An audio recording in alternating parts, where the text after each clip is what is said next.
Metro রেলের যুগে প্রবেশের ঘটনা ঢাকার মতো ২ কোটির কাছাকাছি জনসংখ্যার শহরের জন্য ভীষণ স্বস্তির সংবাদ। কেননা রাজধানীর উত্তরা থেকে মতিঝিল পর্যন্ত ২০ কিলোমিটার পথ পাড়ি দিতে ২ থেকে আড়াই ঘন্টার বা তারও বেশি সময় লাগত। কিন্তু মেট্রো রেল বদলে দিয়েছে সব অতীত অভিজ্ঞতা। এই পথে নগরবাসী যাতায়াত করতে পারছেন মাত্র ৩৮ মিনিটে। বর্তমানে মেট্রো রেলে করে দৈনিক ৩ লাখের মতো মানুষ যাতায়াত করছেন। সত্যিকার অর্থে মেট্রো রেল নগরবাসীর কাছে জাদুর কাঠির মতো কাজ করছে। মেট্রো রেল টিকিটের উপর বর্তমানে ভ্যাট বা মূল্য সংযোজন কর মওকুফ আছে, যার সময়সীমা চলতি মাসের ৩০ জুন পর্যন্ত। আগামী ১ জুলাই থেকে মেট্রো রেলের টিকিটে ১৫% ভ্যাট বসছে।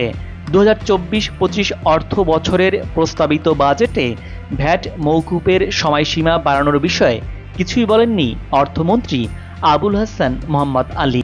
তাই মেট্রো রেলের ভাড়া ১৫% বাড়তে পারে। ভ্যাট সাধারণত ভোক্তাকেই দিতে হয়।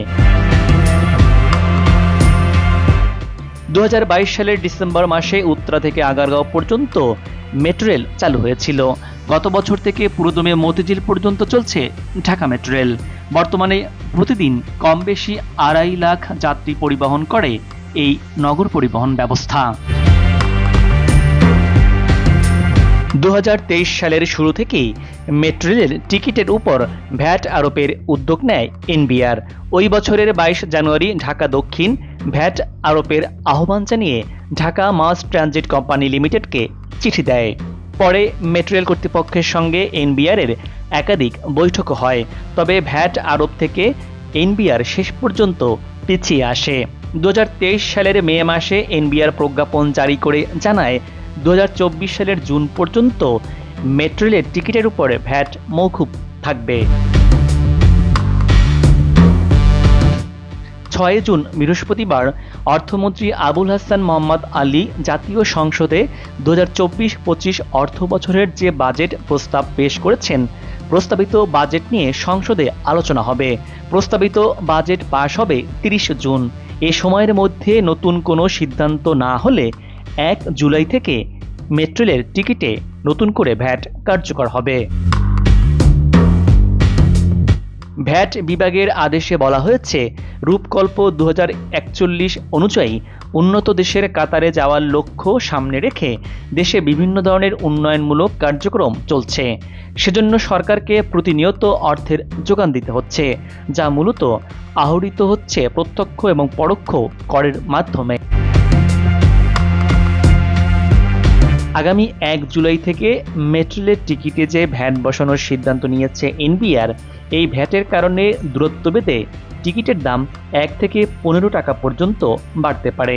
এই সিদ্ধান্ত পুনর্বিবেচনা করতে এনবিআর এবং সড়ক পরিবহন বিভাগকে চিঠি দিয়েছে মেট্রো রেল পরিচালনাকারী প্রতিষ্ঠান Dhaka mass transit company limited DMTCL. গেল ১৭ এপ্রিল ২ সংস্থায় দেয়া চিঠিতে ডিএমটিসিএল বিভিন্ন দেশের মেট্রো রেল পরিচালনার অভিজ্ঞতা, পদ্ধতি এবং বাংলাদেশের জলবায়ু ও অর্থনীতিতে মেট্রো রেলের অবদান তুলে ধরেন। এতে বলা হয়েছে, মেট্রো রেলের আংশিক বাণিজ্যিক পরিচালনা শুরুর পর বিদ্যুতের দাম ২০২৩ সালে ৩ বার এবং ২০২৪ সালে ১ বার বাড়ানো হয়েছে। তার উপর ক্লিয়ারিং হাউস সার্ভিস ফি বাবদ এমআরটি র্যাপিড পাস ব্যবহারের উপর ৩% ঢাকা পরিবহন সমন্বয়কে ডিটিসিএকে দিতে হয়। কিন্তু জনসাধারণের আর্থিক সক্ষমতা বিবেচনা নিয়ে ডিএমটিসিএল কর্তৃপক্ষ মেট্রো রেলের ভাড়া বাড়ায়নি। অথচ ডিএমটিসিএল এর বা সড়ক পরিবহন ও মহাসড়ক বিভাগের সঙ্গে আলোচনা ছাড়াই এনবিআর মেট্রো রেলের টিকিটের ভ্যাট অব্যাহতি সুবিধা বাতিল করে। এখন সেই ভ্যাটের বোঝা সেবা গ্রহণকারী হিসেবে মেট্রো রেলের যাত্রীর ওপর বর্তাবে। শীতাতপ নিয়ন্ত্রিত ট্রেনের টিকিটের উপরে ১৫% ভ্যাট রয়েছে। সেক্ষেত্রে মেট্রো রেলের টিকিটে ভ্যাট আরোপ করা হলে টিকিটের দাম সর্বনিম্ন ৩ টাকা থেকে সর্বোচ্চ ১৫ টাকা বাড়তে পারে। ভ্যাট যুক্ত হলে হিসাব অনুযায়ী ২০ টাকার ভাড়া ২৩ টাকা হবে, ৭০ টাকার ভাড়া হবে ৮০ টাকা। 100 টাকার ভাড়া হবে 115 টাকা। তবে ভাড়া বাড়লে একক যাত্রার টিকিট কাটতে ভাঙতি টাকার সমস্যা হবে বলে অনেকেই মনে করছেন। মেট্রোরেল কর্তৃপক্ষ বলছে, বাংলাদেশের জন্য মেট্রোরেল একটি নতুন শিল্প। বাংলাদেশ সহ বিভিন্ন দেশে সব ধরনের নতুন শিল্পকে দীর্ঘমেয়াদী কর রেয়াত সুবিধা প্রদান করা হয়ে থাকে। পার্শ্ববর্তী দেশ ভারতে দিল্লি মেট্রোরেল প্রায় 25 বছর ধরে চলছে। একই সঙ্গে সম্প্রসারণ কাজ অব্যাহত থাকায় মেট্রোরেল সেবার উপর কোনো ভ্যাট নেই। ঢাকাতেও মেট্রোরেল লাইন সম্প্রসারণের কাজ বর্তমানে চলছে। যেমন এমআরটি লাইন 6 এর উত্তরা থেকে মতিঝিল পর্যন্ত চলছে, এটি সম্প্রসারিত হয়ে কমলাপুর পর্যন্ত যাচ্ছে এবং দিয়াবাড়ি থেকে টঙ্গী পর্যন্ত সম্প্রসারণের কাজ এগিয়ে চলছে। এছাড়া কোথাও শুধু ভাড়ার আয় থেকে লাভজনকভাবে মেট্রোরেল চলে না। মেট্রোরেল পরিচালনাকারী কোম্পানিগুলো ভাড়া থেকে সর্বোচ্চ 65% আয় করে থাকে। অবশিষ্ট 35% আয় কেন্দ্রীয় সরকার বা স্থানীয় সরকার ভর্তুকি হিসাবে দিয়ে থাকে। উদাহরণস্বরূপ বলা যেতে পারে, জার্মানিতে বার্লিন মেট্রোরেল ভাড়া থেকে 43% আয় হয়, বাকি 57% স্থানীয় ও আঞ্চলিক সরকার ভর্তুকি হিসাবে দিয়ে থাকে। আমস্টারডাম মেট্রোরেল ভাড়া থেকে 41% আয় করে, অবশিষ্ট 59% কেন্দ্রীয় সরকার এবং স্থানীয় সরকার ভর্তুকি হিসাবে দিয়ে থাকে। ডিএমটিসিএল এর চিঠিতে মেট্রোরেলের পরিবেশগত এবং অর্থনৈতিক উপযোগিতা তুলে ধরা হয়। মেট্রোরেল সম্পূর্ণ বিদ্যুৎ চালিত বিধায় কোনো ধরনের জীবাশ্ম এবং তরল জ্বালানি ব্যবহৃত হচ্ছে না। এমআরটি লাইন 6 পরিপূর্ণভাবে চালু হলে এই রুটে সড়ক যানবাহন সংখ্যা কমার মাধ্যমে বছরে 2 লাখ টন কার্বন নিঃসরণ হ্রাস পাবে। ইতোমধ্যে এমআরটি লাইন 6 আংশিকভাবে চালু হওয়ায় সড়কে যানবাহনের সংখ্যা কমতে শুরু করেছে। ফলশ্রুতিতে বায়ু দূষণও কমছে।